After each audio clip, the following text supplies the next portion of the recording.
20,000 Leagues Under the Seas by Jules Verne. Part 5 out of 10. Since our weapons made no sound when they went off, they would have only a moderate effect on these islanders,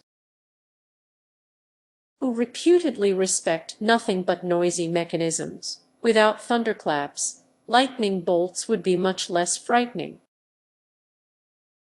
Although the danger lies in the flash, not the noise. Just then the dugout canoes drew nearer to the Nautilus, and a cloud of arrows burst over us. "Fire and brimstone, it's hailing," Conseil said. "And poisoned hail, perhaps." "We've got to alert Captain Nemo," I said, re-entering the hatch. I went below to the lounge. I found no one there. I ventured a knock at the door opening into the captain's stateroom. The word "Enter" answered me. I did so and found Captain Nemo busy with calculations in which there was no shortage of X and other algebraic signs. "Am I disturbing you?" I said out of politeness. "Correct, Professor Aronnax," the captain answered me. "But I imagine you have pressing reasons for looking me up."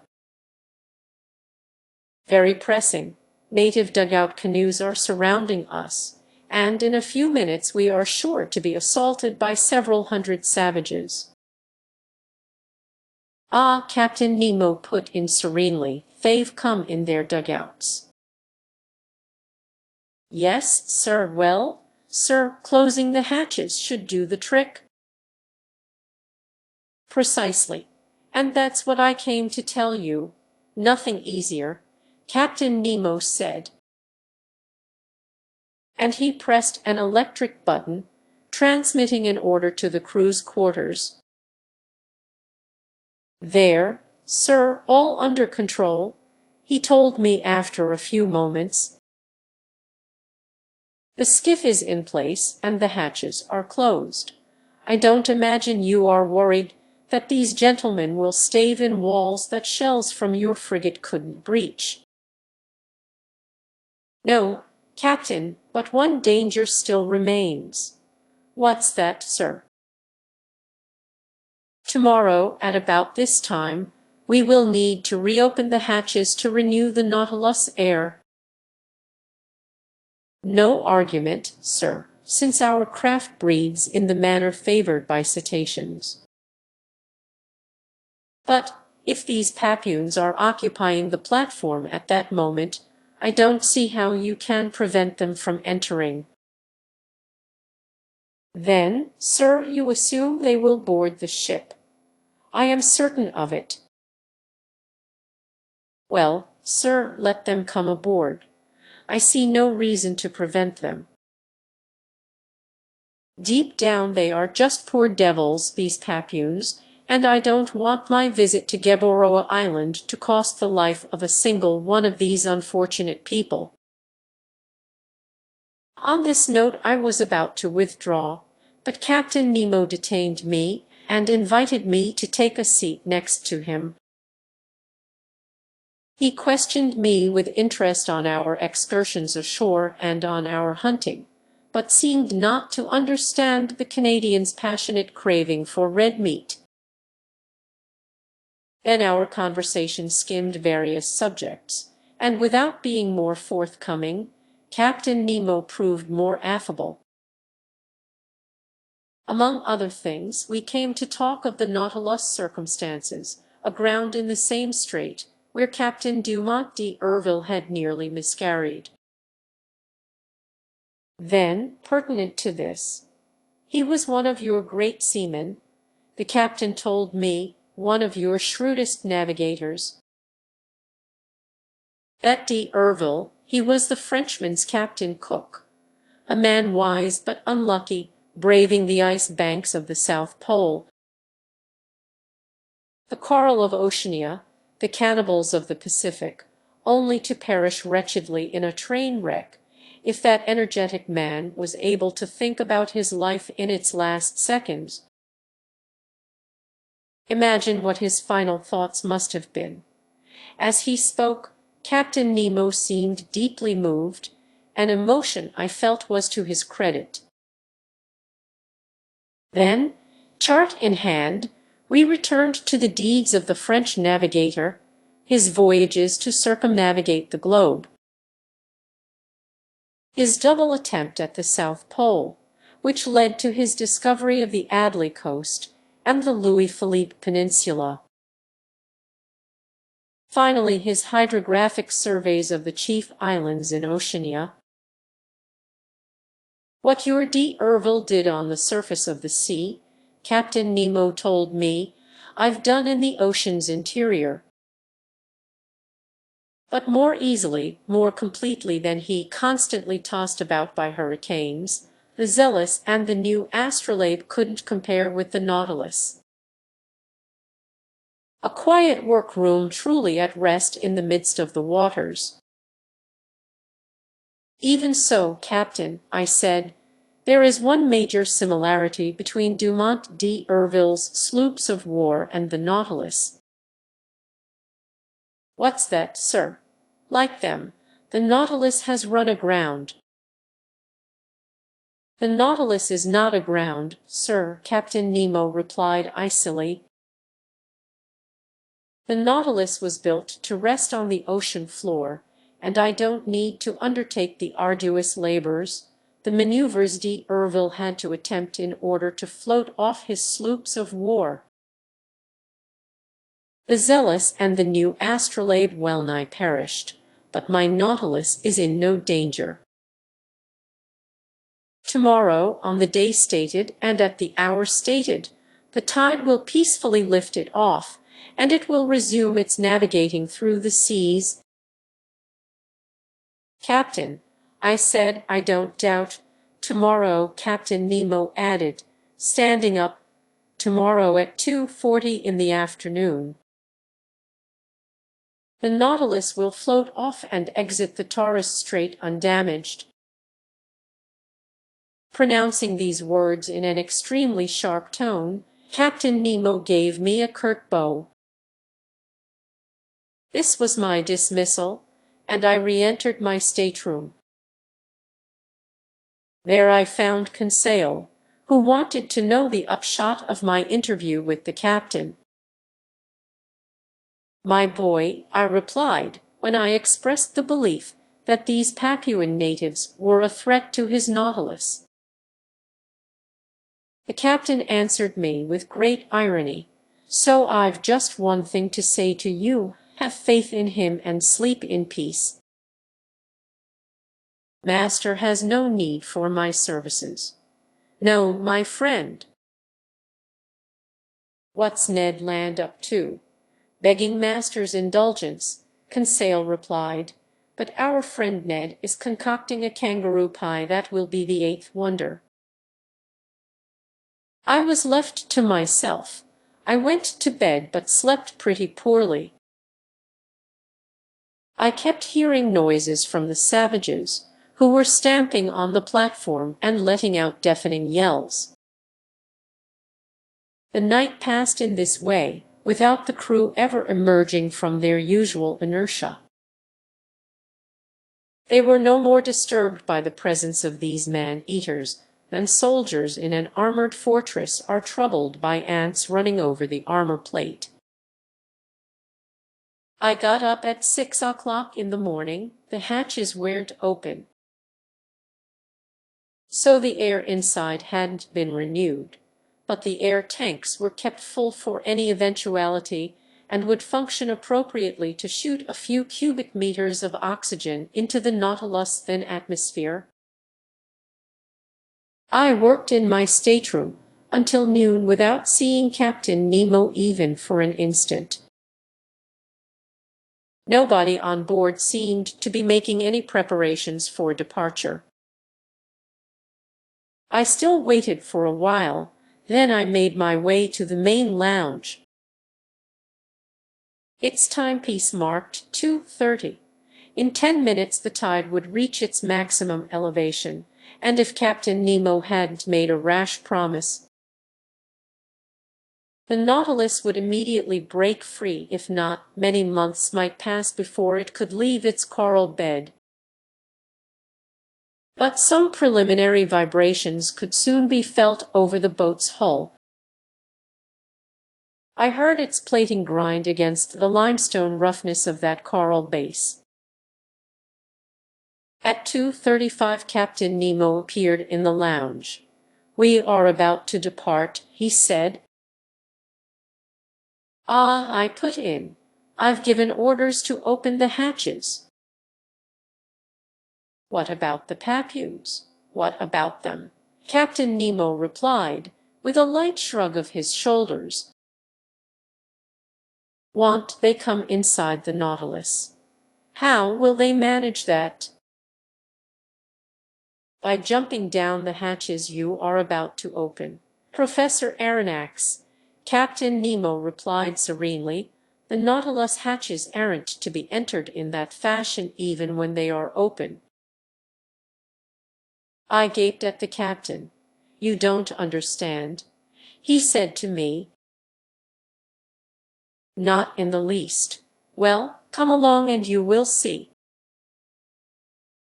I headed to the central companionway. There, very puzzled, Ned Land and Conseil watched the crewmen opening the hatches, while a frightful clamor and furious shouts resounded outside. The hatch lids fell back onto the outer plating. 20 horrible faces appeared.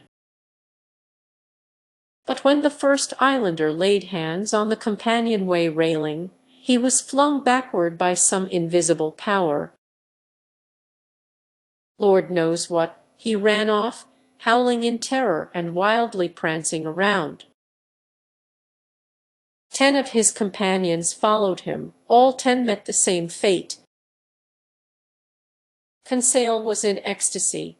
Carried away by his violent instincts, Ned Land leaped up the companionway.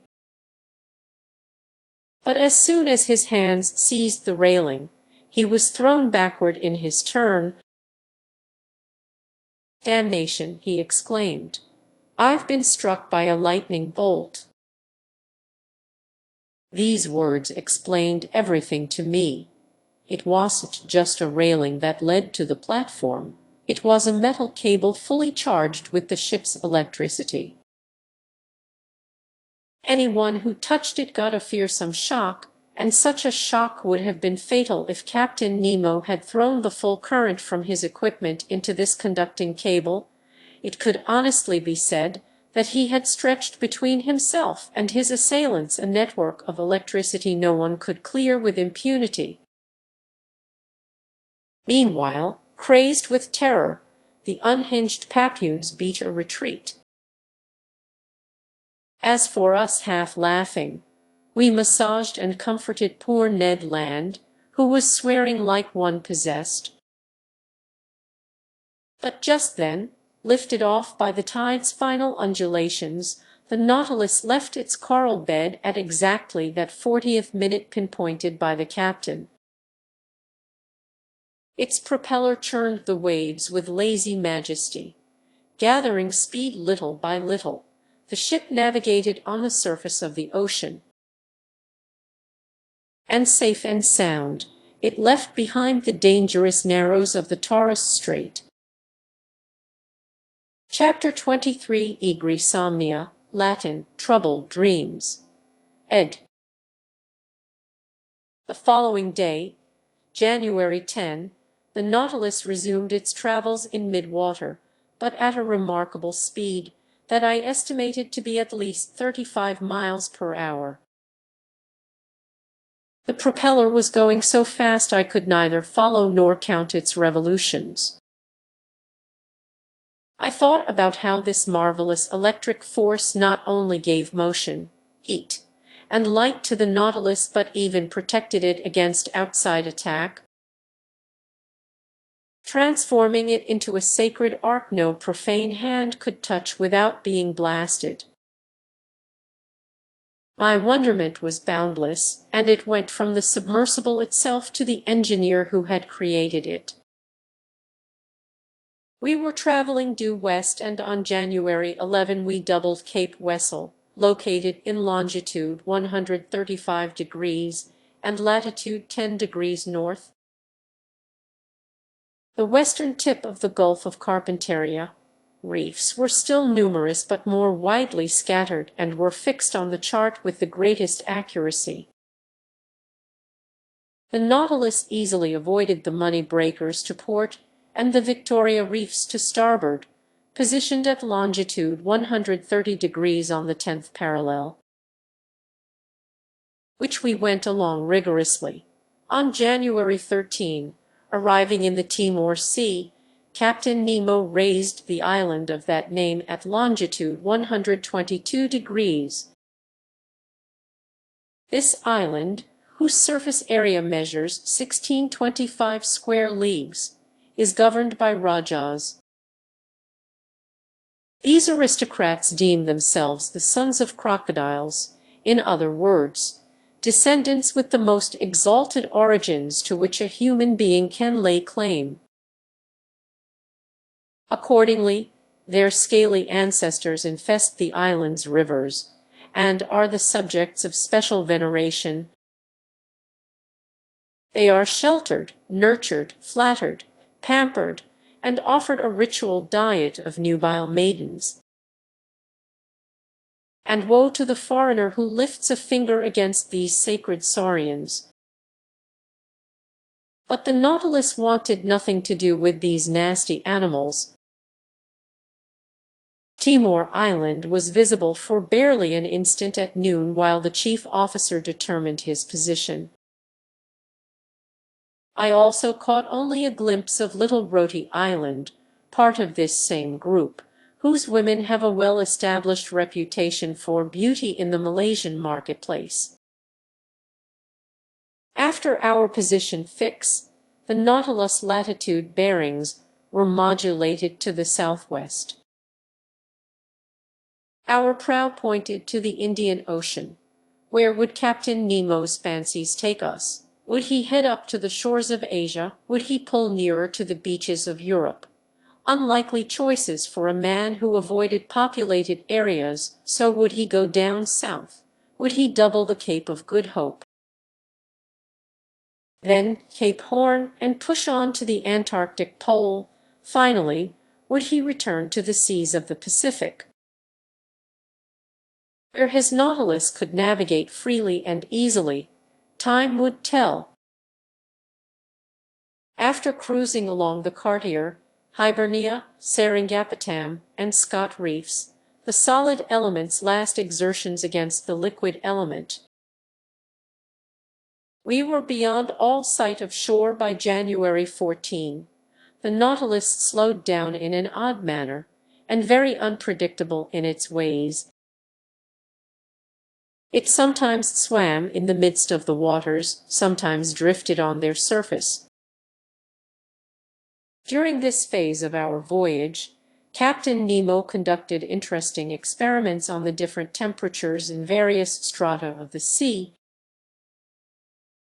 Under ordinary conditions, such readings are obtained using some pretty complicated instruments whose findings are dubious to say the least. Whether they are thermometric sounding lines, whose glass often shatters under the water's pressure, or those devices based on the varying resistance of metals to electric currents, the results so obtained can't be adequately double-checked.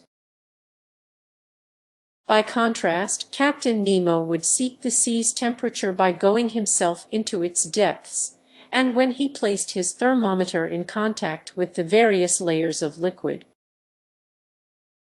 he found the sought-for degree immediately and with certainty.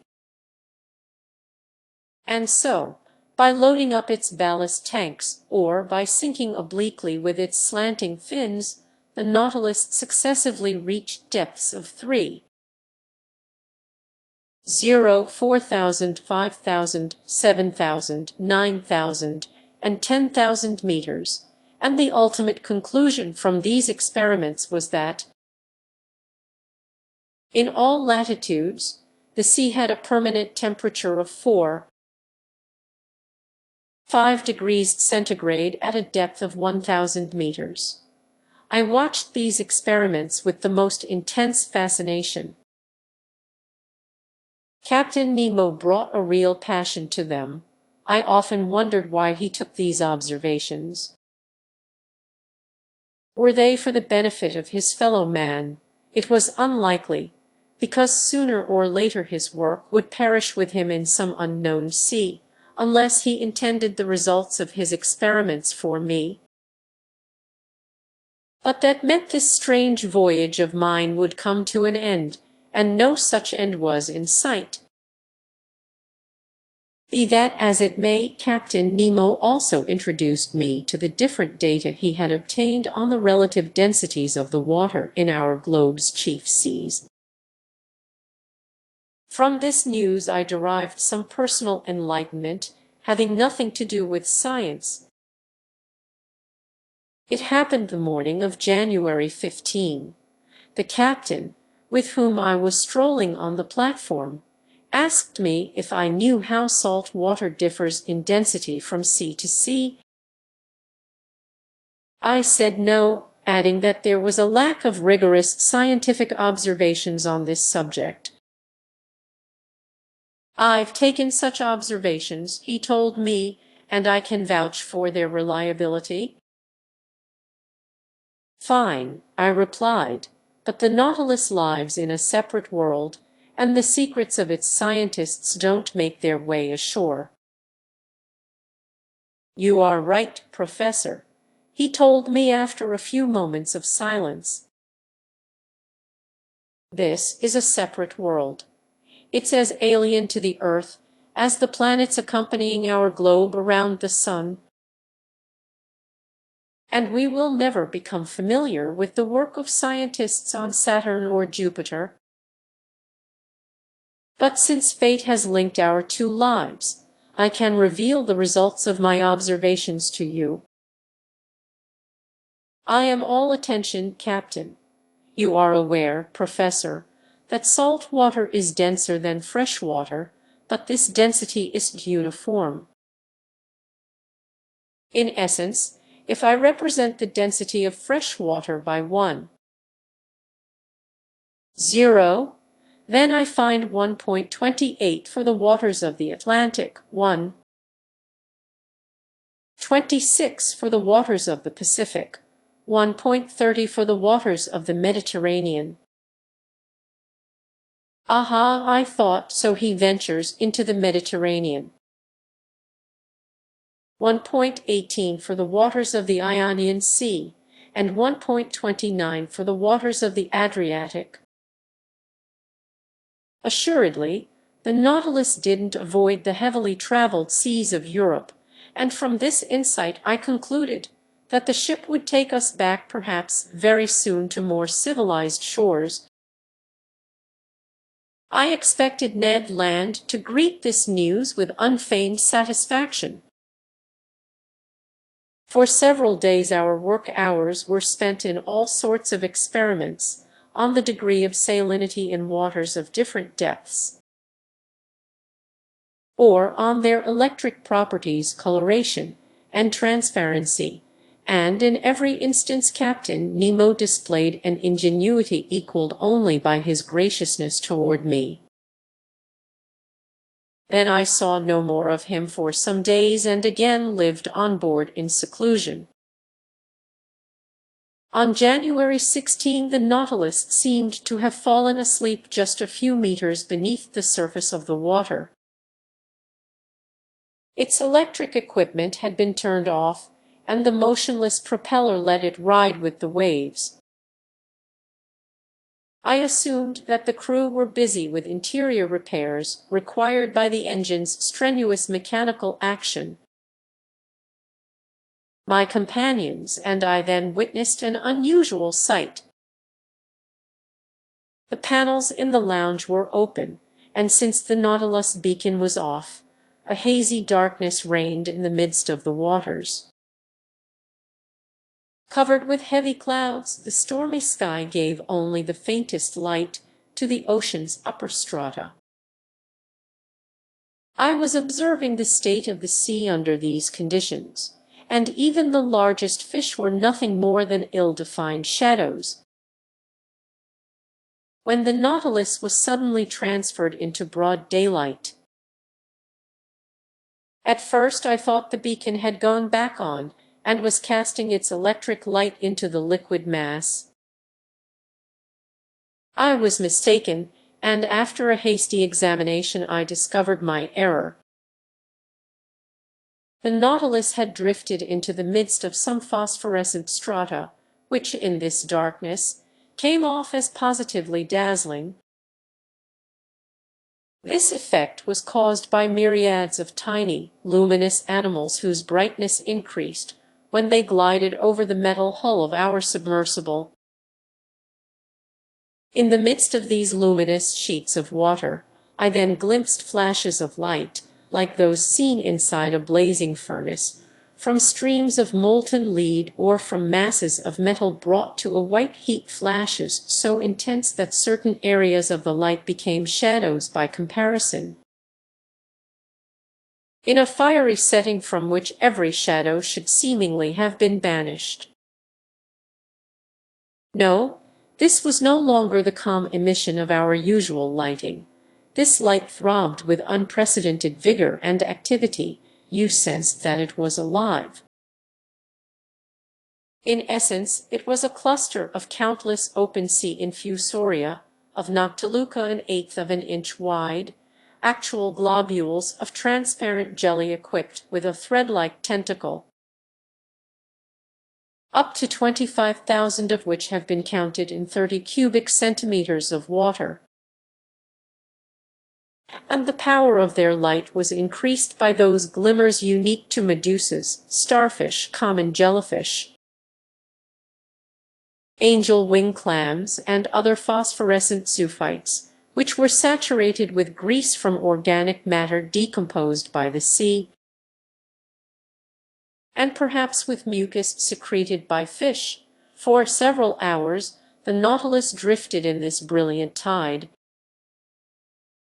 and our wonderment grew when we saw huge marine animals cavorting in it, like the fire-dwelling salamanders of myth. In the midst of these flames that didn't burn, I could see swift, elegant porpoises, the tireless pranksters of the seas, and sailfish 3 meters long, those shrewd heralds of hurricanes, whose fearsome broadswords sometimes banged against the lounge window. Then smaller fish appeared, miscellaneous triggerfish, leatherjacks, unicornfish, and 100 others that left stripes on this luminous atmosphere in their course. Some magic lay behind this dazzling sight. Perhaps some atmospheric condition had intensified this phenomenon. Perhaps a storm had been unleashed on the surface of the waves.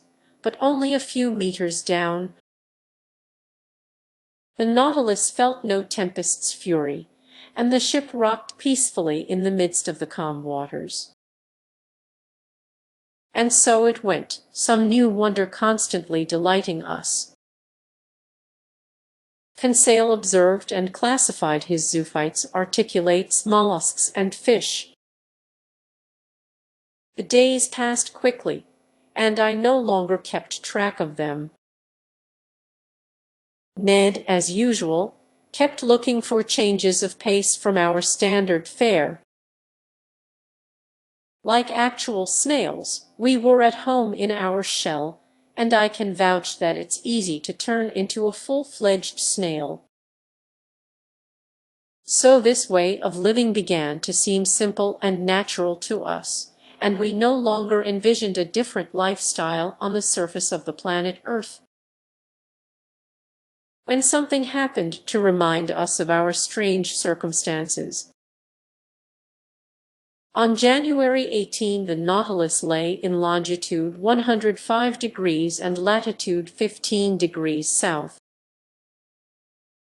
The weather was threatening, the sea rough and billowy. The wind was blowing a strong gust from the east. The barometer, which had been falling for some days, forecast an approaching struggle of the elements.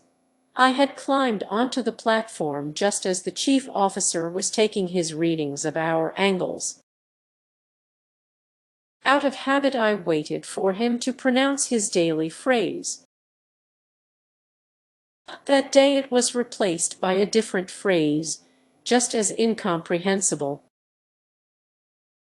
Almost at once I saw Captain Nemo appear, lift his spyglass, and inspect the horizon. For some minutes the captain stood motionless, rooted to the spot contained within the field of his lens. Then he lowered his spyglass and exchanged about 10 words with his chief officer. The latter seemed to be in the grip of an excitement he tried in vain to control. More in command of himself, Captain Nemo remained cool. Furthermore, he seemed to be raising certain objections that his chief officer kept answering with flat assurances. At least that's what I gathered from their differences in tone and gesture. As for me, I stared industriously in the direction under observation, but without spotting a thing. Sky and water merged into a perfectly clean horizon line. Meanwhile, Captain Nemo strolled from one end of the platform to the other, not glancing at me, perhaps not even seeing me. His step was firm but less regular than usual. Sometimes he would stop, cross his arms over his chest, and observe the sea. What could he be looking for over that immense expanse? By then the Nautilus lay hundreds of miles from the nearest coast. The chief officer kept lifting his spyglass and stubbornly examining the horizon, walking up and down, stamping his foot in his nervous agitation, a sharp contrast to his superior. But this mystery would inevitably be cleared up, and soon, because Captain Nemo gave orders to increase speed. At once the engine stepped up its drive power, setting the propeller in swifter rotation. Just then the chief officer drew the captain's attention anew. The latter interrupted his strolling and aimed his spyglass at the point indicated. He observed it a good while. As for me, deeply puzzled, I went below to the lounge and brought back an excellent long-range telescope I habitually used. Leaning my elbows on the beacon housing, which jutted from the stern of the platform, I got set to scour that whole stretch of sky and sea. But no sooner had I peered into the eyepiece and the instrument was snatched from my hands. I spun around. Captain Nemo was standing before me, but I almost didn't recognize him. His facial features were transfigured, gleaming with dark fire. His eyes had shrunk beneath his frowning brow. His teeth were half bared. His rigid body, clenched fists, and head drawn between his shoulders, all attested to a fierce hate breathing from every pore. He didn't move. My spyglass fell from his hand and rolled at his feet. Had I accidentally caused these symptoms of anger? Did this incomprehensible individual think I had detected some secret forbidden to guests on the Nautilus? No, I wasn't the subject of his hate, because he wasn't even looking at me. His eyes stayed stubbornly focused on that inscrutable point of the horizon. Finally, Captain Nemo regained his self-control. His facial appearance, so profoundly changed, now resumed its usual calm. He addressed a few words to his chief officer in their strange language. Then he turned to me. "Professor Aronnax," he told me in a tone of some urgency. "I ask that you now honor one of the binding agreements between us." "Which one, Captain?" "You and your companions must be placed in confinement until I see fit to set you free." "You are in command," I answered, gaping at him. "But may I address a question to you?" "You may not, sir." After that, I stopped objecting and started obeying, since resistance was useless. I went below to the cabin occupied by Ned Land and Conseil, and I informed them of the captain's decision. I will let the reader decide how this news was received by the Canadian. In any case, there was no time for explanations. 4 crewmen were waiting at the door, and they led us to the cell where we had spent our first night aboard the Nautilus. Ned Land tried to lodge a complaint, but the only answer he got was a door shut in his face. "Will Master tell me what this means?" Conseil asked me. I told my companions what had happened. They were as astonished as I was, but no wiser. Then I sank into deep speculation, and Captain Nemo's strange facial seizure kept haunting me. I was incapable of connecting 2 ideas in logical order, and I had strayed into the most absurd hypotheses.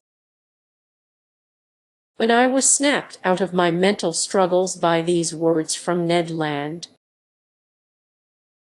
"Well, look here, lunch is served." Indeed, the table had been laid. Apparently Captain Nemo had given this order. At the same time, he commanded the Nautilus to pick up speed. "Will Master allow me to make him a recommendation?" Conseil asked me. "Yes, my boy," I replied. "Well, Master needs to eat his lunch, it's prudent, because we have no idea what the future holds." "You are right, Conseil. Unfortunately," Ned Land said, "they've only given us the standard menu." "Ned, my friend," Conseil answered, "what would you say if they should given us no lunch at all?" This dose of sanity cut the harpooner's complaints clean off. We sat down at the table. Our meal proceeded pretty much in silence. I ate very little. Conseil, everlastingly prudent, force-fed himself, and despite the menu, Ned Land didn't waste a bite. Then, lunch over, each of us propped himself in a corner. Just then the luminous globe lighting our cell went out, leaving us in profound darkness. Ned Land soon dozed off, and to my astonishment, Conseil also fell into a heavy slumber. I was wondering what could have caused this urgent need for sleep, when I felt a dense torpor saturate my brain. I tried to keep my eyes open, but they closed in spite of me. I was in the grip of anguished hallucinations. Obviously, some sleep-inducing substance had been laced into the food we should just eaten, so imprisonment wasn't enough to conceal Captain Nemo's plans from us. Sleep was needed as well. Then I heard the hatches close. The sea's undulations, which had been creating a gentle rocking motion,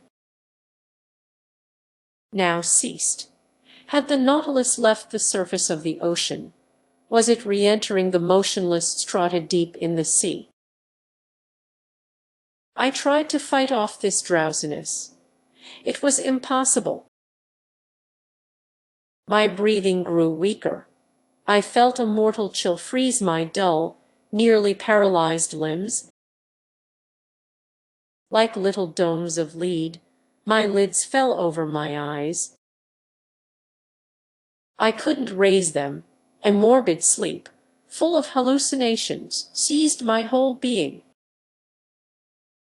Then the visions disappeared and left me in utter oblivion.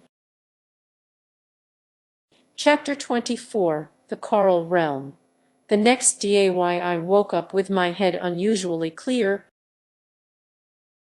Much to my surprise, I was in my stateroom. No doubt my companions had been put back in their cabin without noticing it any more than I had. Like me, they would have no idea what took place during the night, and to unravel this mystery I could count only on some future happenstance. I then considered leaving my stateroom. Was I free or still a prisoner? Perfectly free. I opened my door, headed down the gangways, and climbed the central companionway. Hatches that had been closed the day before were now open. I arrived on the platform. Ned Land and Conseil were there waiting for me. I questioned them. They knew nothing. Lost in a heavy sleep of which they had no memory, they were quite startled to be back in their cabin. As for the Nautilus, it seemed as tranquil and mysterious as ever. It was cruising on the surface of the waves at a moderate speed.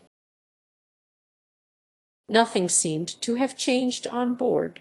Ned Land observed the sea with his penetrating eyes. It was deserted. The Canadian sighted nothing new on the horizon, neither sail nor shore. A breeze was blowing noisily from the west, and disheveled by the wind, long billows made the submersible roll very noticeably. After renewing its air, the Nautilus stayed at an average depth of 15 meters, enabling it to return quickly to the surface of the waves. And, contrary to custom, it executed such a maneuver several times during that day of January 19. The chief officer would then climb onto the platform, and his usual phrase would ring through the ship's interior. As for Captain Nemo, he didn't appear. Of the other men on board, I saw only my emotionless steward, who served me with his usual mute efficiency. Near 2 o'clock I was busy organizing my notes in the lounge, when the captain opened the door and appeared. I bowed to him. He gave me an almost imperceptible bow in return, without saying a word to me. I resumed my work, hoping he might give me some explanation of the previous afternoon's events. He did nothing of the sort. I stared at him. His face looked exhausted. His reddened eyes hadn't been refreshed by sleep.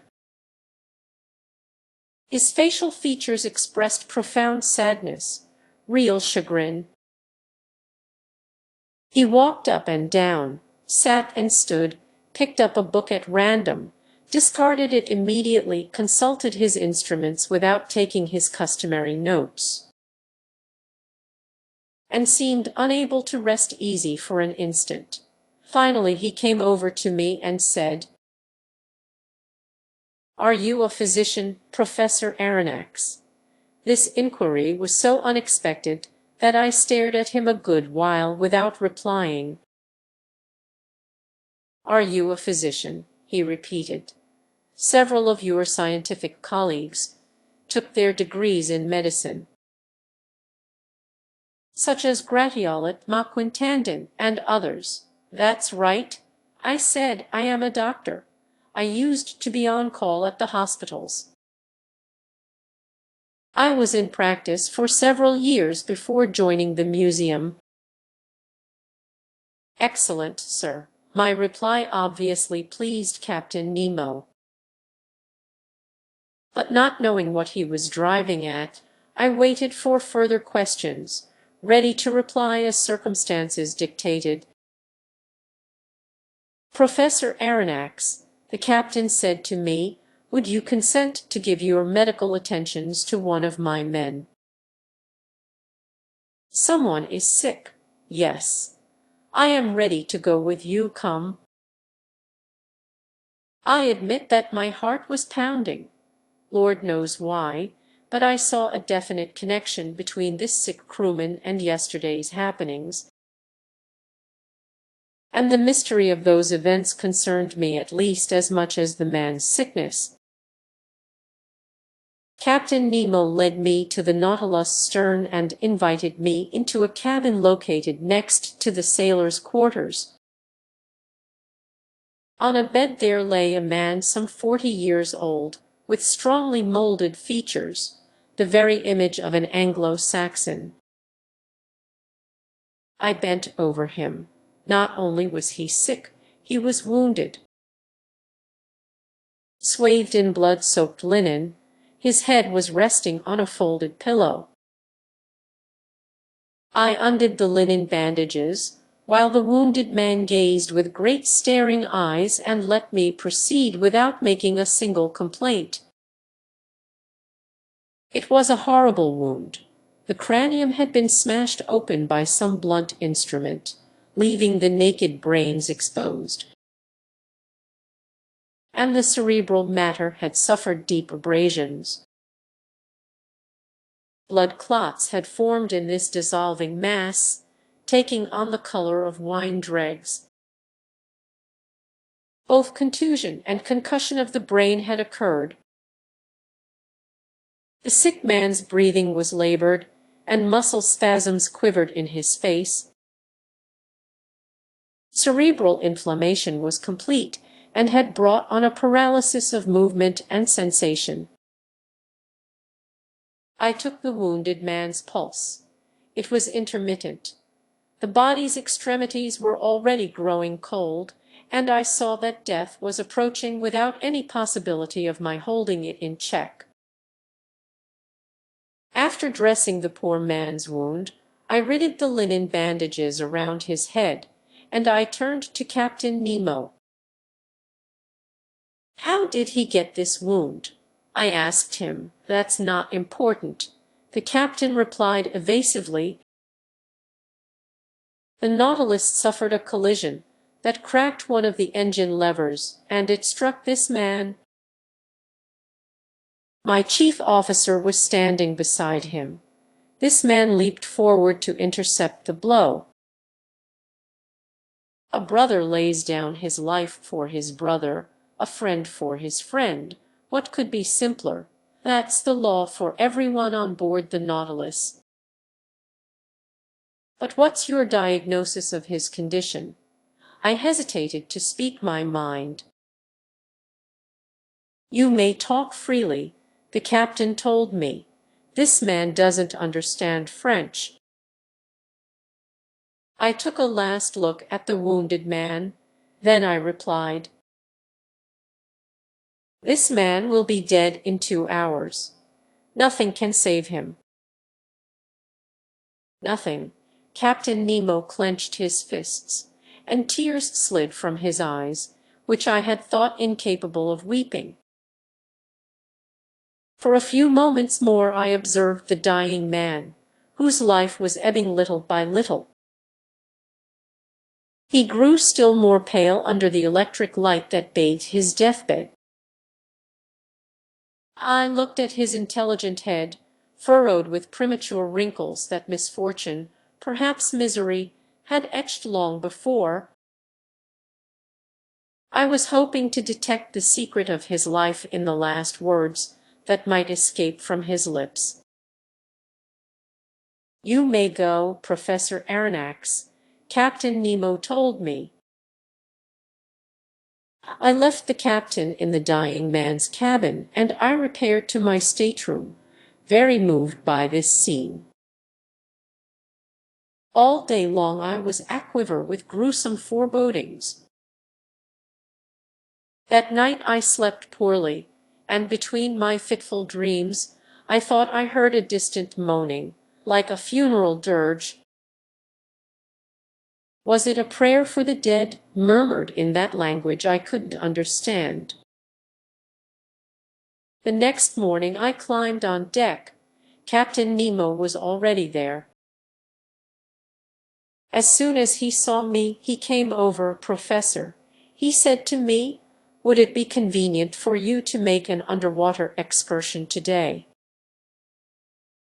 "With my companions?" I asked. "If they are agreeable."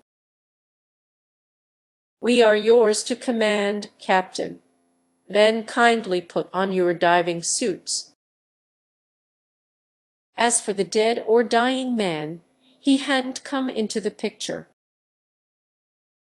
I rejoined Ned Land and Conseil. I informed them of Captain Nemo's proposition. Conseil was eager to accept, and this time the Canadian proved perfectly amenable to going with us. It was 8 o'clock in the morning. By 8:30 we were suited up for this new stroll and equipped with our two devices for lighting and breathing. The double door opened, and accompanied by Captain Nemo with a dozen crewmen following, we set foot on the firm seafloor where the Nautilus was resting. 10 meters down, a gentle slope gravitated to an uneven bottom whose depth was about 15 fathoms. This bottom was completely different from the one I had visited during my first excursion under the waters of the Pacific Ocean.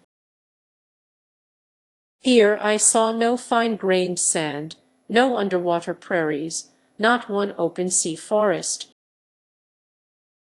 I immediately recognized the wondrous region in which Captain Nemo did the honors that day. It was the coral realm. In the zoophyte branch, class Alcyonaria, one finds the order Gorgonaria, which contains 3 groups: sea fans, Isidian polyps, and coral polyps. It's in this last that precious coral belongs, an unusual substance that, at different times, has been classified in the mineral, vegetable, and animal kingdoms. Medicine to the ancients, jewelry to the moderns, it wasn't decisively placed in the animal kingdom until 1694 by Peyssonel of Marseilles. A coral is a unit of tiny animals assembled over a polypary that's brittle and stony in nature. These polyps have a unique generating mechanism that reproduces them via the budding process, and they have an individual existence while also participating in a communal life. Hence, they embody a sort of natural socialism. I was familiar with the latest research on this bizarre zoophyte which turns to stone while taking on a tree form. As some naturalists have very aptly observed, and nothing could have been more fascinating to me than to visit one of these petrified forests that nature has planted on the bottom of the sea. We turned on our Ruhmkorff devices and went along a coral shoal in the process of forming, which, given time, will someday close off this whole part of the Indian Ocean. Our path was bordered by hopelessly tangled bushes, formed from snarls of shrubs all covered with little star-shaped, white-streaked flowers.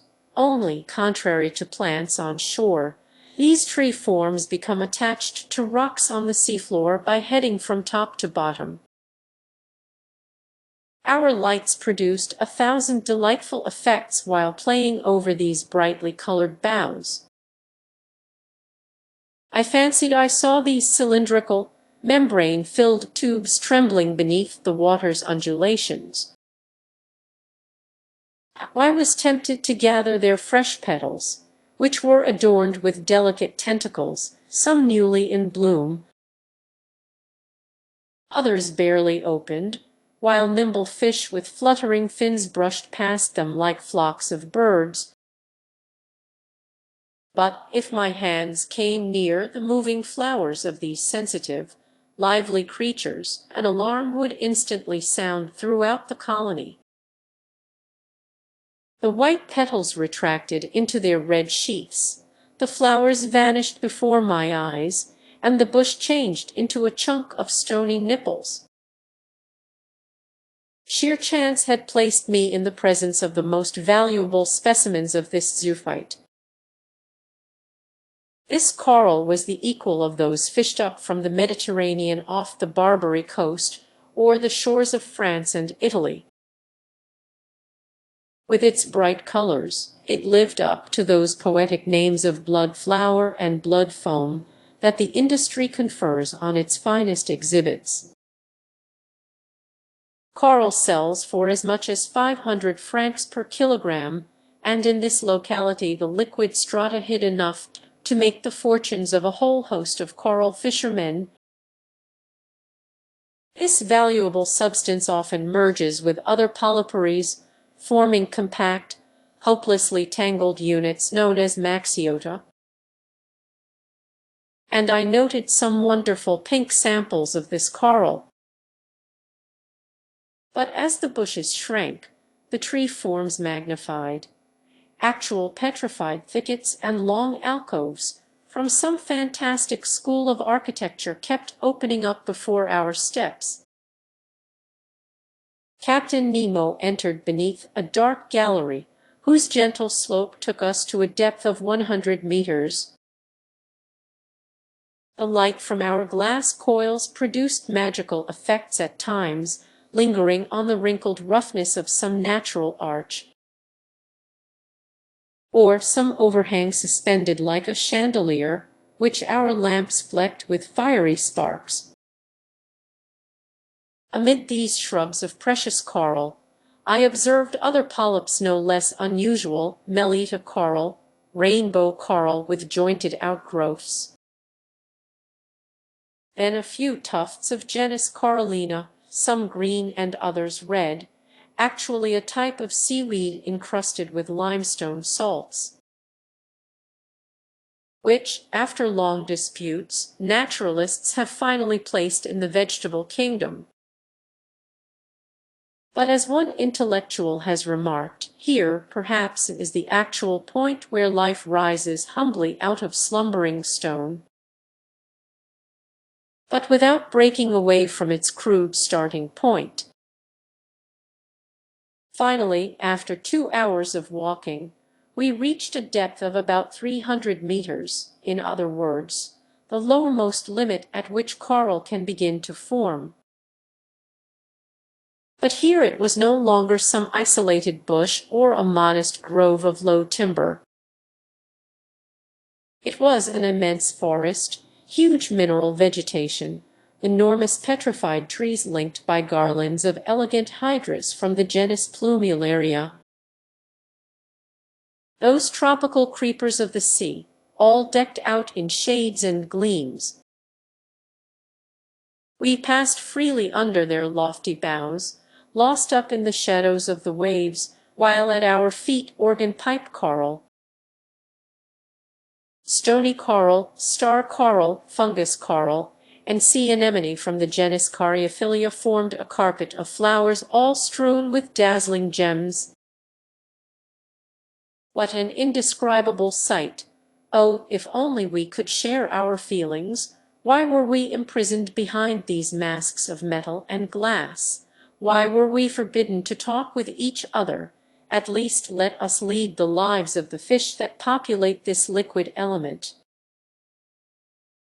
Or, better yet, the lives of amphibians, which can spend long hours either at sea or on shore, traveling through their double domain as their whims dictate. Meanwhile, Captain Nemo had called a halt. My companions and I stopped walking, and turning around, I saw the crewmen form a semicircle around their leader. Looking with greater care, I observed that 4 of them were carrying on their shoulders an object that was oblong in shape. At this locality we stood in the center of a huge clearing surrounded by the tall tree forms of this underwater forest. Our lamps cast a sort of brilliant twilight over the area, making inordinately long shadows on the seafloor. Past the boundaries of the clearing, the darkness deepened again, relieved only by little sparkles given off by the sharp crests of coral. Ned Land and Conseil stood next to me. We stared, and it dawned on me that I was about to witness a strange scene. Observing the seafloor, I saw that it swelled at certain points from low bulges that were encrusted with limestone deposits and arranged with a symmetry that betrayed the hand of man. In the middle of the clearing, on a pedestal of roughly piled rocks, there stood a cross of coral, extending long arms you would have thought were made of petrified blood. At a signal from Captain Nemo, one of his men stepped forward, and, a few feet from this cross, detached a mattock from his belt and began to dig a hole. I finally understood. This clearing was a cemetery, this hole a grave, that oblong object the body of the man who must have died during the night. Captain Nemo and his men had come to bury their companion in this communal resting place on the inaccessible ocean floor. No, my mind was reeling as never before. Never had ideas of such impact raced through my brain. I didn't want to see what my eyes saw. Meanwhile, the grave digging went slowly. Fish fled here and there as their retreat was disturbed. I heard the pick ringing on the limestone soil, its iron tip sometimes giving off sparks when it hit a stray piece of flint on the sea bottom. The hole grew longer, wider, and soon was deep enough to receive the body. Then the pallbearers approached. Wrapped in white fabric made from filaments of the fan mussel, the body was lowered into its watery grave. Captain Nemo, arms crossed over his chest, knelt in a posture of prayer, as did all the friends of him who had loved them. My two companions and I bowed reverently. The grave was then covered over with the rubble dug from the seafloor,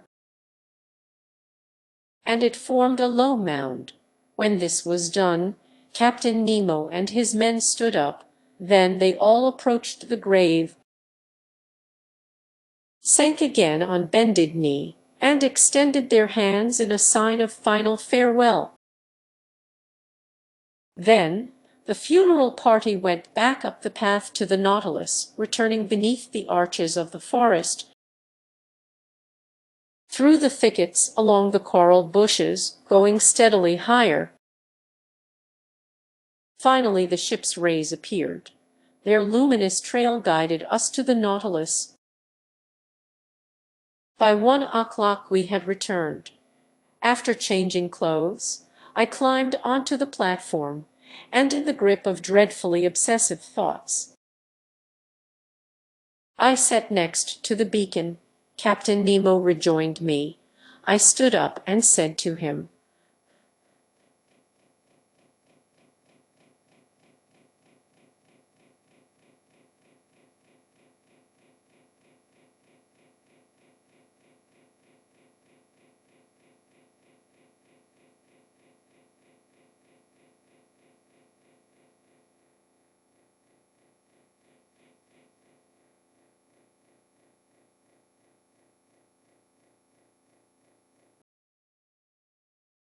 "So, as I predicted, that man died during the night."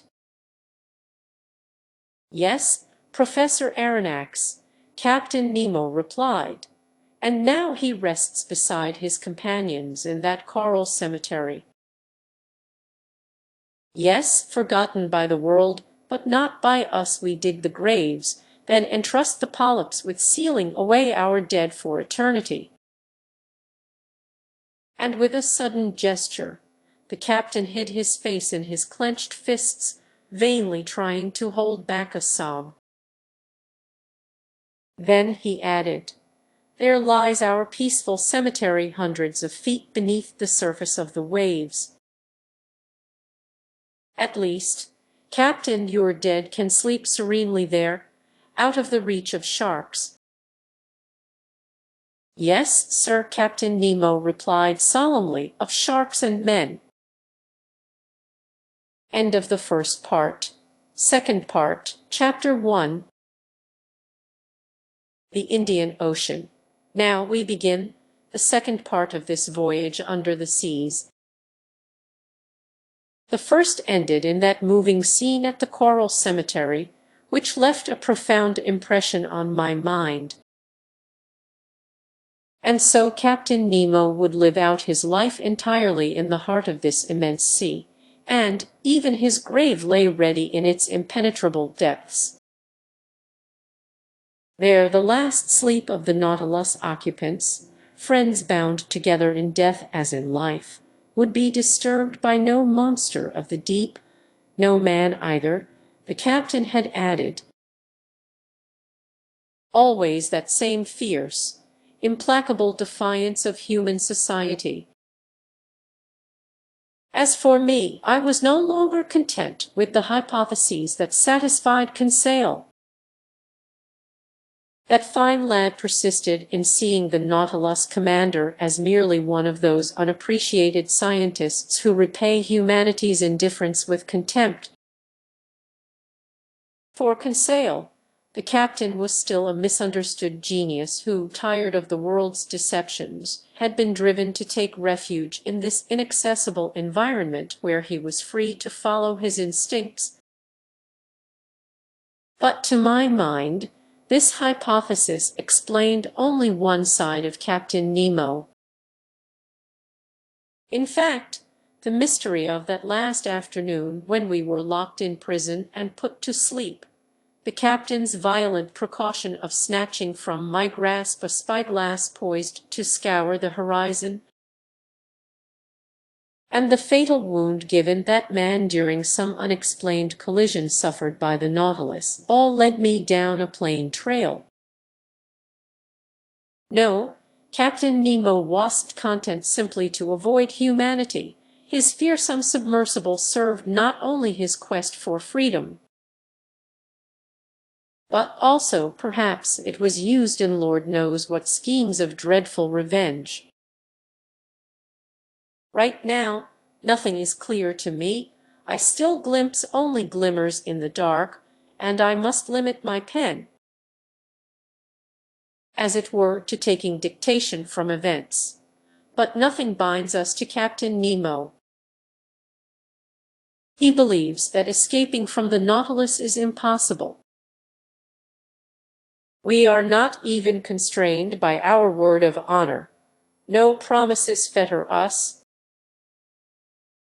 We are simply captives, prisoners masquerading under the name guests for the sake of everyday courtesy. Even so, Ned Land hasn't given up all hope of recovering his freedom. He's sure to take advantage of the first chance that comes his way. No doubt I will do likewise, and yet I will feel some regret at making off with the Nautilus secrets, so generously unveiled for us by Captain Nemo, because, ultimately, should we detest or admire this man, is he the persecutor or the persecuted? And in all honesty, before I leave him forever, I want to finish this underwater tour of the world, whose first stages have been so magnificent. I want to observe the full series of these wonders gathered under the seas of our globe. I want to see what no man has seen yet, even if I must pay for this insatiable curiosity with my life. What are my discoveries to date? Nothing. Relatively speaking, since so far we've covered only 6,000 leagues across the Pacific. Nevertheless, I am well aware that the Nautilus is drawing near to populated shores, and if some chance for salvation becomes available to us, It would be sheer cruelty to sacrifice my companions to my passion for the unknown. I must go with them, perhaps even guide them. But will this opportunity ever arise? The human being, robbed of his free will,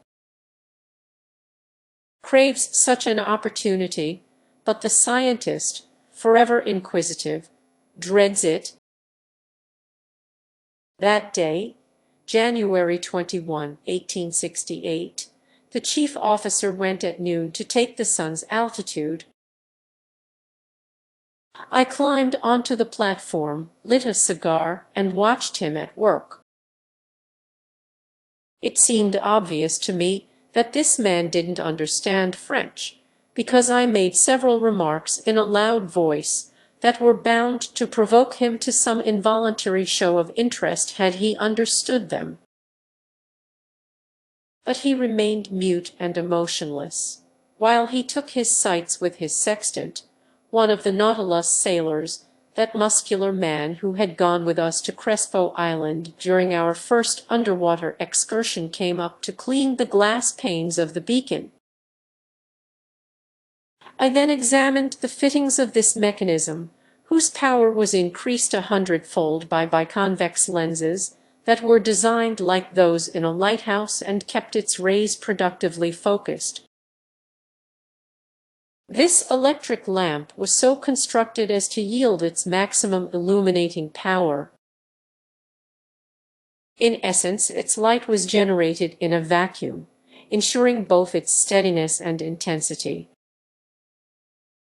Such a vacuum also reduced wear on the graphite points between which the luminous arc expanded.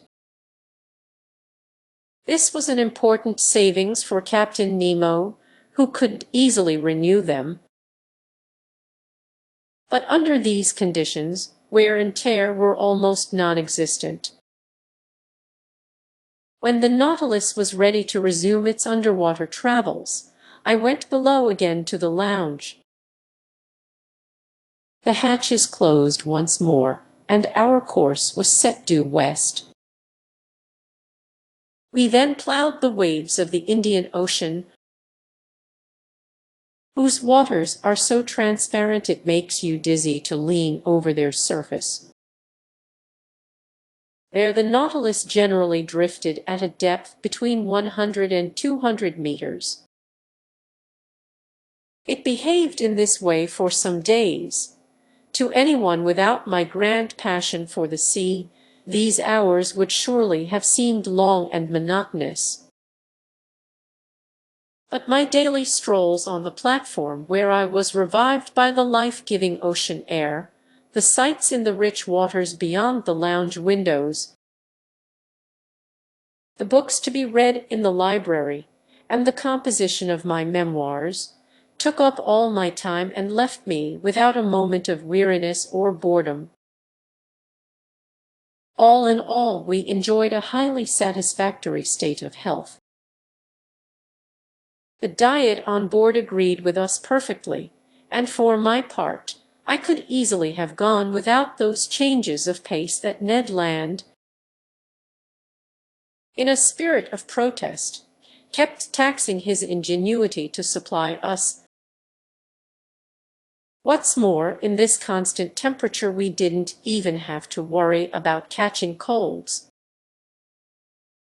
Besides, the ship had a good stock of the madrepore Dendrophilia, known in Provence by the name sea fennel, and a poultice made from the dissolved flesh of its polyps will furnish an excellent cough medicine. For some days we saw a large number of aquatic birds with webbed feet, known as gulls or sea mews. Some were skillfully slain, and when cooked in a certain fashion, they make a very acceptable platter of water game. Among the great wind riders carried over long distances from every shore and resting on the waves from their exhausting flights, I spotted some magnificent albatross, birds belonging to the Longipens long-winged family, whose discordant calls sound like the braying of an ass. The Totopalmes fully webbed family was represented by swift frigate birds, nimbly catching fish at the surface, and by numerous tropic birds of the genus Phaeton, among others the red-tailed tropic bird, the size of a pigeon. Its white plumage shaded with pink tints that contrasted with its dark-hued wings. The Nautilus nets hauled up several types of sea turtle from the hawksbill genus with arching backs whose scales are highly prized. Diving easily, these reptiles can remain a good while underwater by closing the fleshy valves located at the external openings of their nasal passages. When they were captured, some hawksbills were still asleep inside their carapaces, a refuge from other marine animals. The flesh of these turtles was nothing memorable, but their eggs made an excellent feast. As for fish, they always filled us with wonderment when, staring through the open panels, we could unveil the secrets of their aquatic lives. I noted several species I hadn't previously been able to observe. I will mention chiefly some trunkfish unique to the Red Sea, the Sea of the East Indies, and that part of the ocean washing the coasts of equinoctial America. Like turtles, armadillos, sea urchins, and crustaceans, these fish are protected by armor plate that's neither chalky nor stony but actual bone. Sometimes this armor takes the shape of a solid triangle, sometimes that of a solid quadrangle. Among the triangular type, I noticed some half a decimeter long, with brown tails, yellow fins, and wholesome, exquisitely tasty flesh. I even recommend that they be acclimatized to fresh water, a change, incidentally, that a number of saltwater fish can make with ease. I will also mention some quadrangular trunkfish topped by 4 large protuberances along the back. Trunkfish sprinkled with white spots on the underside of the body, which make good house pets like certain birds. Boxfish armed with stings formed by extensions of their bony crusts, and whose odd grunting has earned them the nickname sea pigs. And some trunkfish known as dromedaries with tough, leathery flesh and big conical humps. From the daily notes kept by Mr. Conseil, I also retrieved certain fish from the genus Tetradon unique to these seas, southern puffers with red backs and white chests distinguished by 3 lengthwise rows of filaments, and jugfish 7 inches long, decked out in the brightest colors. Then, as specimens of other genera, blowfish resembling a dark brown egg, furrowed with white bands and lacking tails.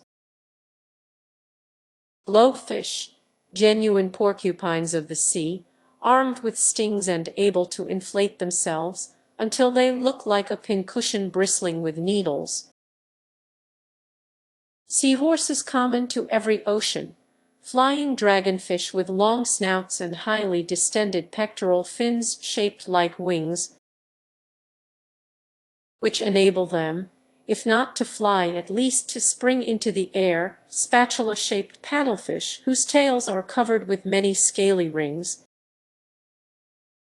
snipefish with long jaws, excellent animals 25 centimeters long and gleaming with the most cheerful colors, bluish-gray dragonets with wrinkled heads, myriads of leaping blennies with black stripes and long pectoral fins, gliding over the surface of the water with prodigious speed, delicious sailfish that can hoist their fins in a favorable current like so many unfurled sails, splendid nursery fish on which nature has lavished yellow, azure, silver, and gold, yellow mackerel with wings made of filaments, bullheads forever spattered with mud, which make distinct hissing sounds. Sea robins, whose livers are thought to be poisonous, ladyfish that can flutter their eyelids. Finally, archerfish with long, tubular snouts, real ocean-going flycatchers, armed with a rifle unforeseen by either Remington or Chassepot. It slays insects by shooting them with a simple drop of water. From the 89th fish genus in Lack's system of classification, belonging to his second subclass of bony fish characterized by gill covers and a bronchial membrane,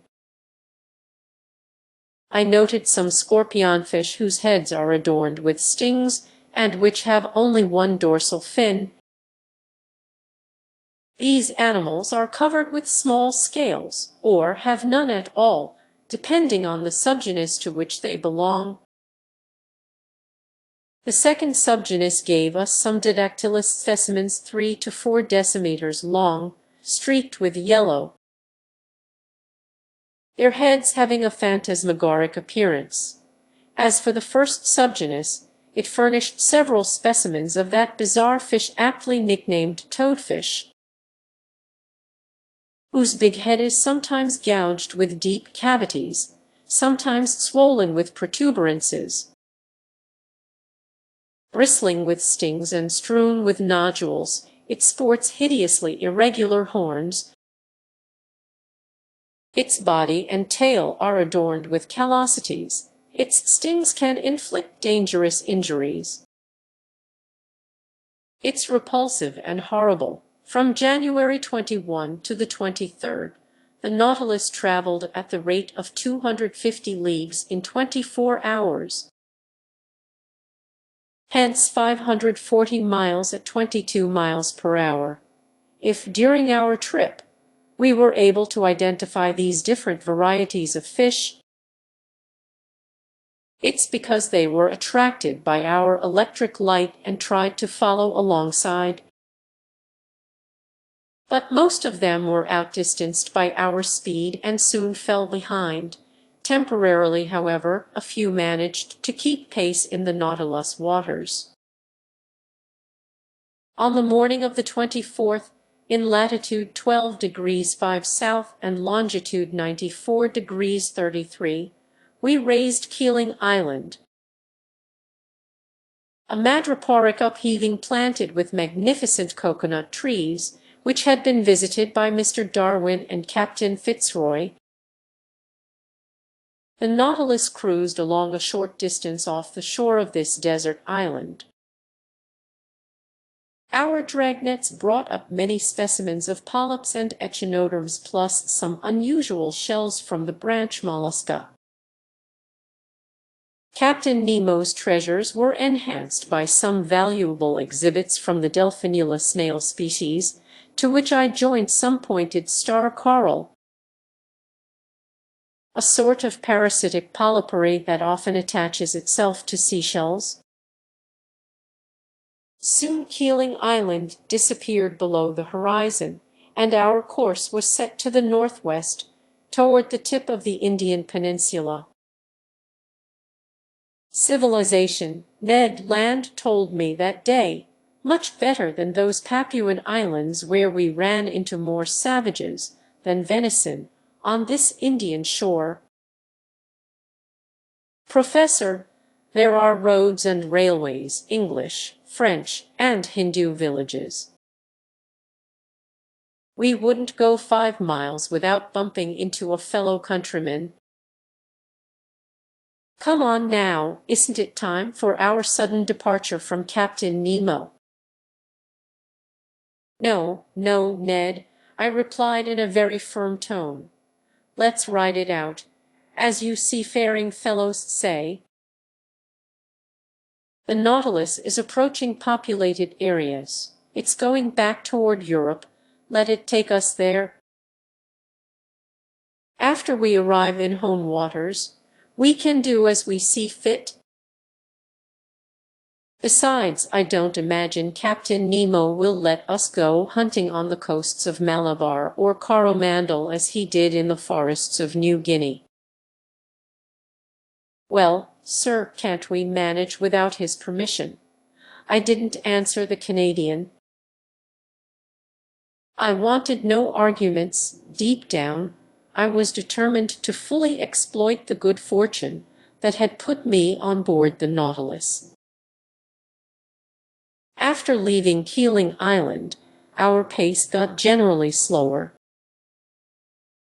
It also got more unpredictable, often taking us to great depths.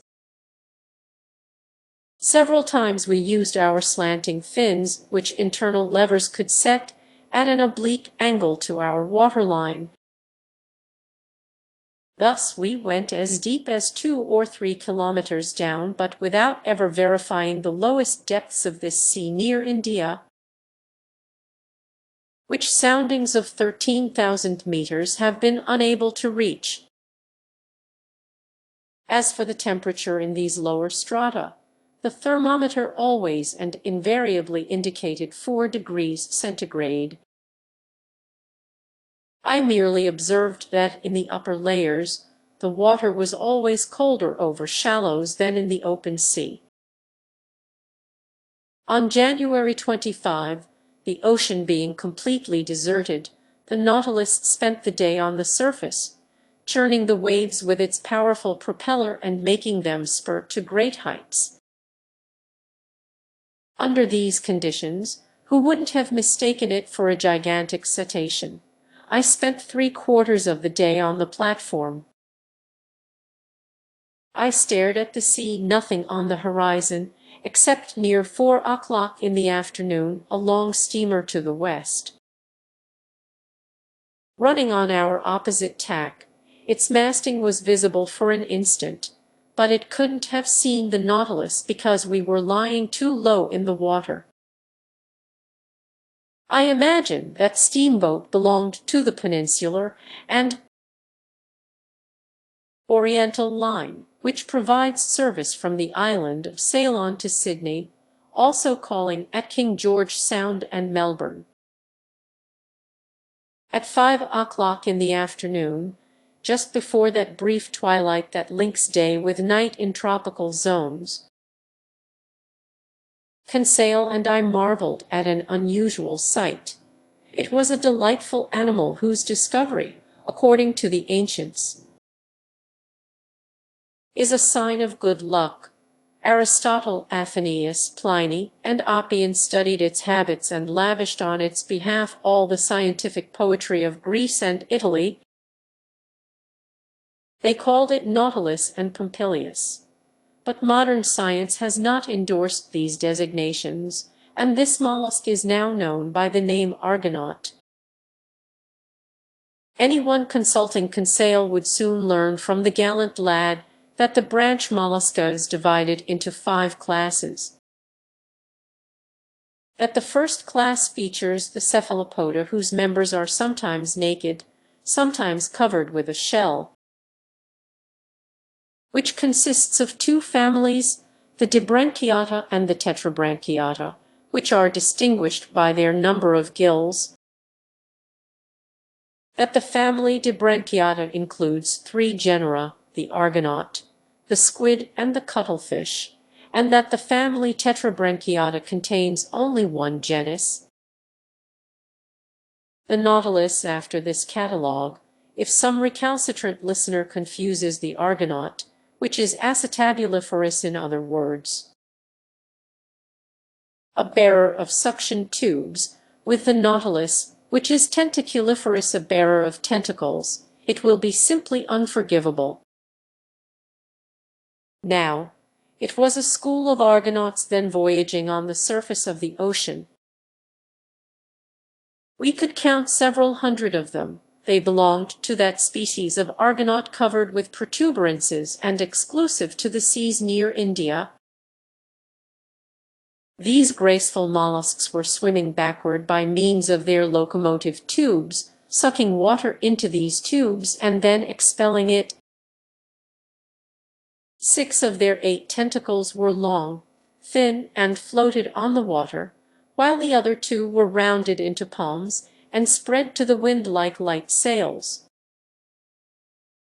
I could see perfectly their undulating, spiral-shaped shells, which Cuvier aptly compared to an elegant cockle-boat. It's an actual boat indeed.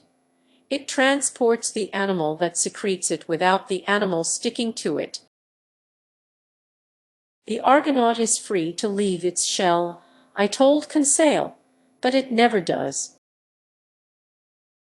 Not unlike Captain Nemo, Conseil replied sagely, which is why he should have christened his ship the Argonaut.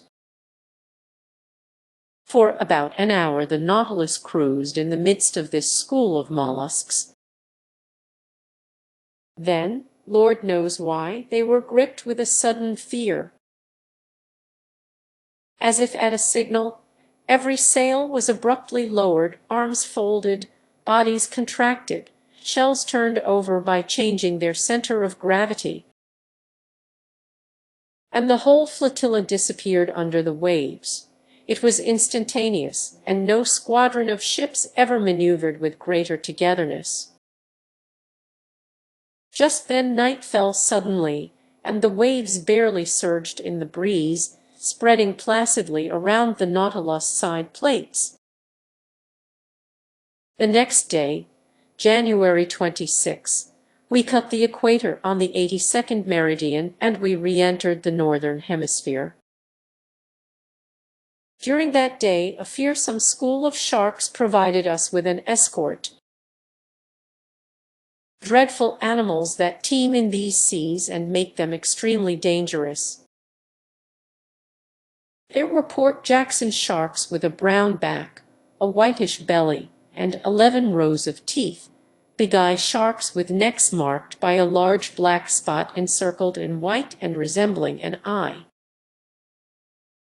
and Isabella sharks whose rounded snouts were strewn with dark speckles.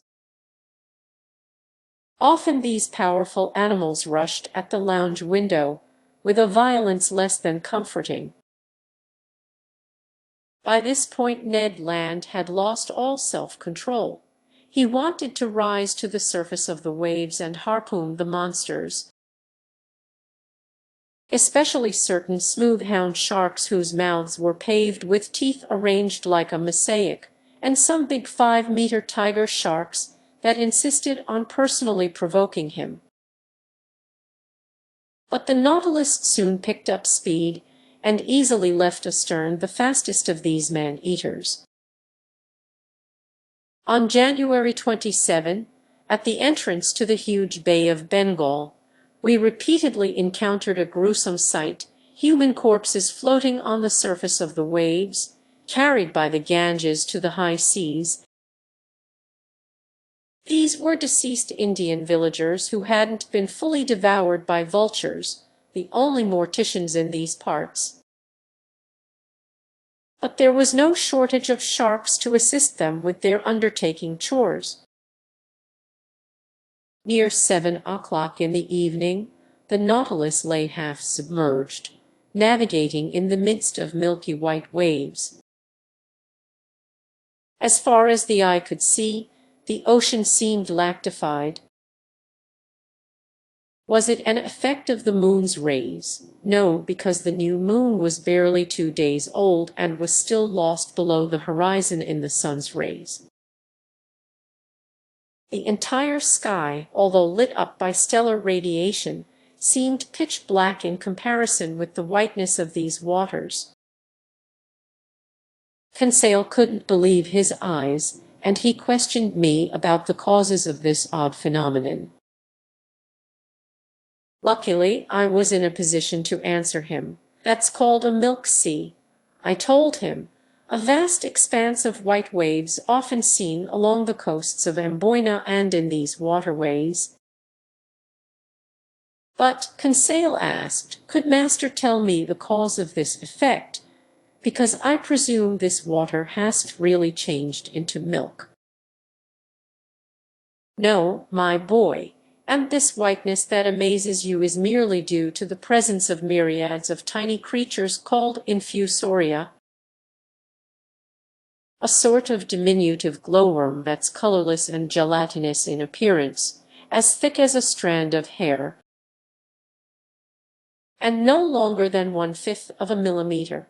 Some of these tiny creatures stick together over an area of several leagues. Several leagues, Conseil exclaimed. Yes, my boy, and don't even try to compute the number of these infusoria.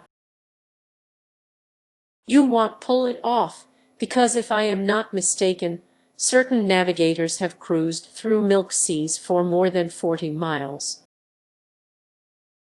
I am not sure that Conseil heeded my recommendation, because he seemed to be deep in thought, no doubt trying to calculate how many 1/5 of a millimeter are found in 40 square miles. As for me, I continued to observe this phenomenon.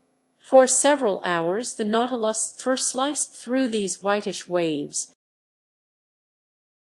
and I watched it glide noiselessly over this soapy water, as if it were cruising through those foaming eddies that a bay's currents and countercurrents sometimes leave between each other.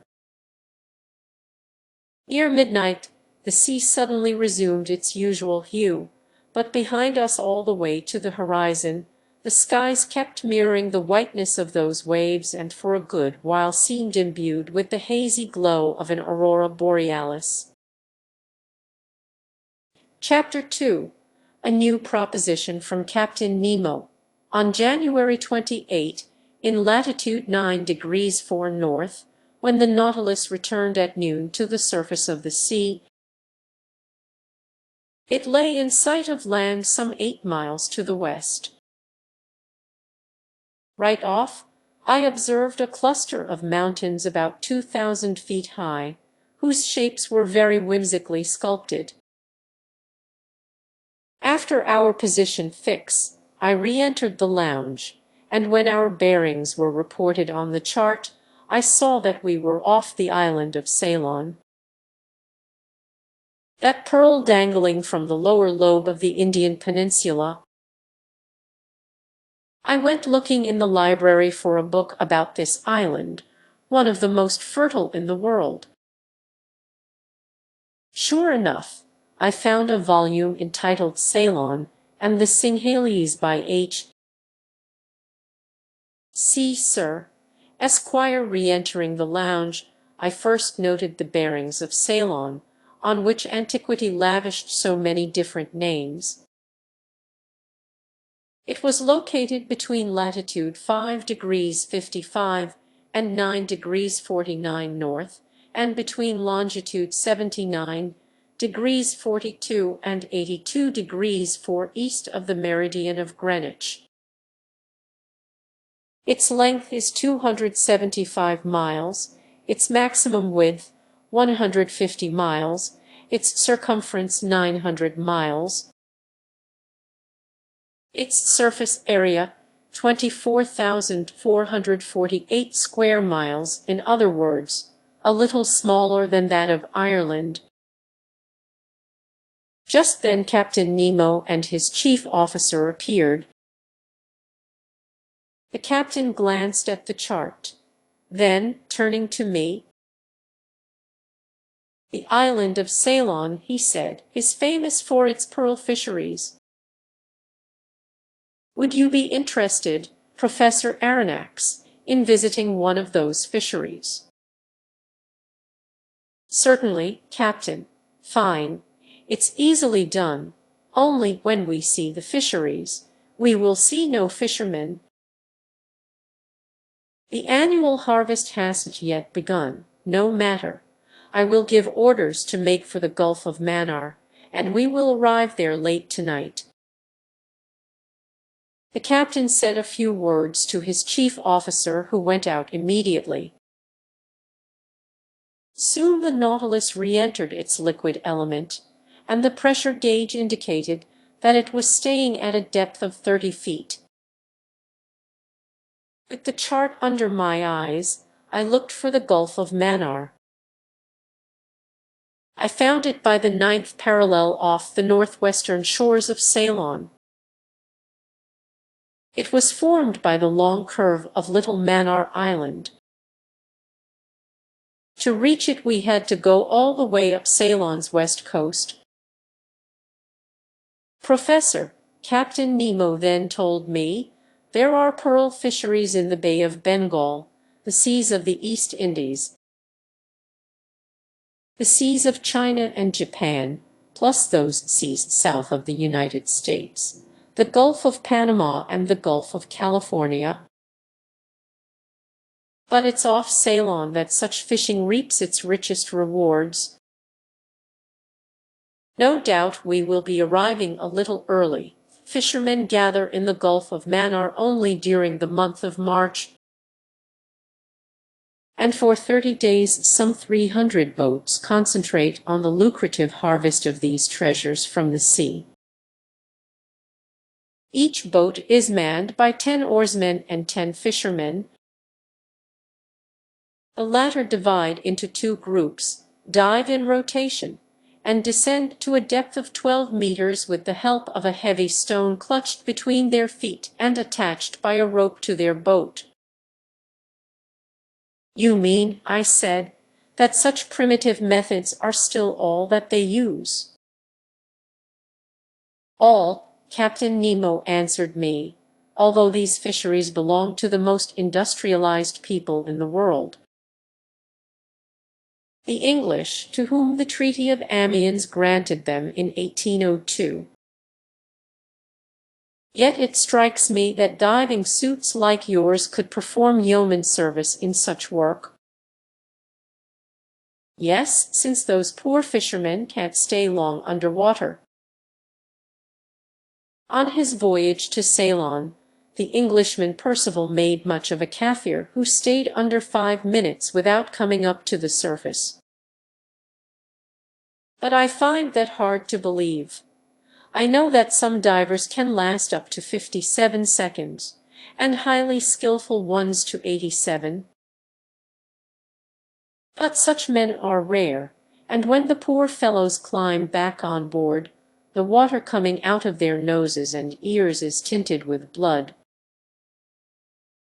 I believe the average time underwater that these fishermen can tolerate is 30 seconds, during which they hastily stuff their little nets with all the pearl oysters they can tear loose. But these fishermen generally don't live to advanced age. Their vision weakens, ulcers break out on their eyes, sores form on their bodies, and some are even stricken with apoplexy on the ocean floor. Yes, I said, it's a sad occupation, and one that exists only to gratify the whims of fashion. But tell me, Captain, how many oysters can a boat fish up in a workday? About 40,000 to 50,000. It's even said that in 1814, when the English government went fishing on its own behalf, its divers worked just 20 days and brought up 76 million oysters. At least, I asked, the fishermen are well paid, aren't they? Hardly, Professor. In Panama they make just $1 per week. In most places they earn only a penny for each oyster that has a pearl, and they bring up so many that have none.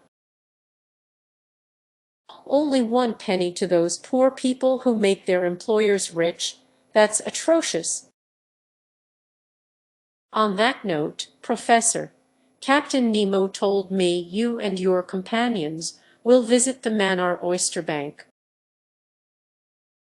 And if by chance some eager fisherman arrives early, well, we can watch him at work. That suits me, Captain. By the way, Professor Aronnax, you aren't afraid of sharks, are you? Sharks, I exclaimed. This struck me as a pretty needless question, to say the least. Well, Captain Nemo went on, I admit, Captain, I am not yet on very familiar terms with that genus of fish. We are used to them. The rest of us," Captain Nemo answered. "And in time you will be too. Anyhow, we will be armed, and on our way we might hunt a man-eater or two. It's a fascinating sport. So, Professor, I will see you tomorrow bright and early." This said in a carefree tone, Captain Nemo left the lounge. If you are invited to hunt bears in the Swiss mountains, you might say, "Oh good, I get to go bear hunting tomorrow." If you are invited to hunt lions on the Atlas Plains or tigers in the jungles of India, you might say, now's my chance to hunt lions and tigers." But if you are invited to hunt sharks in their native element, you might want to think it over before accepting. As for me, I passed a hand over my brow, where beads of cold sweat